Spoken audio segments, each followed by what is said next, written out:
Welcome to the Senior Techie Podcast.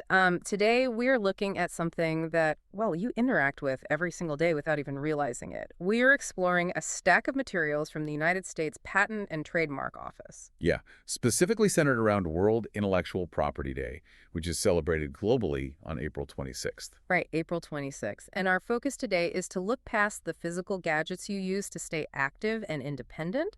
We want to uncover the invisible legal world that directly fuels that modern technology. It is great to be here. And, whether you are looking to maintain your own independence or maybe you are helping a loved one navigate new tools, understanding how these technologies come to exist is just so empowering. It really is. It helps you make informed choices. But before we get to the actual gadgets, we need to demystify the technical jargon. The sources talk a lot about intellectual property, or IP. Which honestly sounds like very intimidating legal talk. It does, but it's really just about the ownership of ideas. Let's ground this in physical, real-world analogies. A trademark is, well, it's like a family crest or a cattle brand. It guarantees the source and the quality of a product you trust. Right, so you know exactly who made your walker or your heart monitor. Exactly. And a copyright is, it's like a sign original painting. It protects the specific way you express an idea. And finally, a patent is essentially like a property deed for a house you built from scratch. I have loved that comparison. It proves you own your invention. Okay, let's unpack this. How do these legal property deeds actually encourage companies to build better tools for seniors? I mean, rather than just locking those ideas away. Well, IP guarantees inventors a fair reward for their hard work. Without this protection, creators simply couldn't afford to take risks on the complex, life-changing technologies we rely on today. Because the financial risk of building medical tech is just too high. Exactly. But here's the trick. You only get that legal protection if you agree to publish the exact blueprints of your invention for the whole world to see. Wait, really? They have to share exactly how it works? Yes, it is a fundamental exchange. You get protection, but you have to share the knowledge. Which brings us to this year's World IP Day theme from the sources, which is IP and sports. Ready, set, innovate.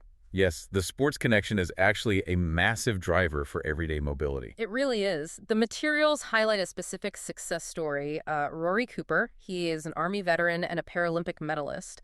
And the notes say he holds 25 U.S. patents for incredible accessibility technologies.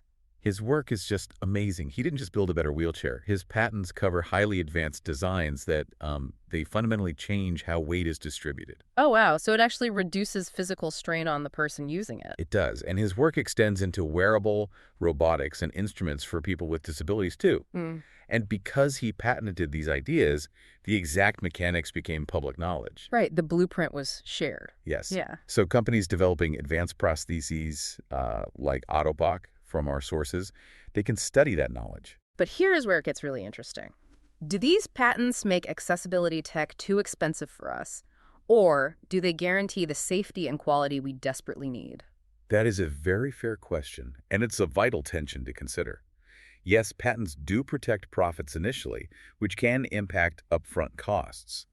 But by legally requiring the inventor to publish exactly how their tech works, that sharing of knowledge eventually leads to wider, safer, and better innovations for everyone. It's like planting a single seed that eventually grows into an entire public orchard of solutions. Exactly. High-end innovations from the Paralympics directly translate into the everyday devices that help you navigate the grocery store or the park with confidence. So the next time you use a mobility device or a piece of smart health tech, think about the invisible string of protected ideas that brought it to you. It is an ongoing conversation of innovation that never really stops. It doesn't, and it raises a final provocative thought.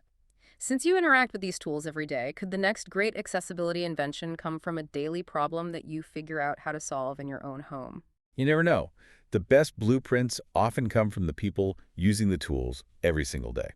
This podcast was brought to you by The Senior Techie. It's available on Apple Podcasts, YouTube, and Spotify. If you'd like to receive their free newsletters, you can subscribe at subscribe.theseniortechie.com.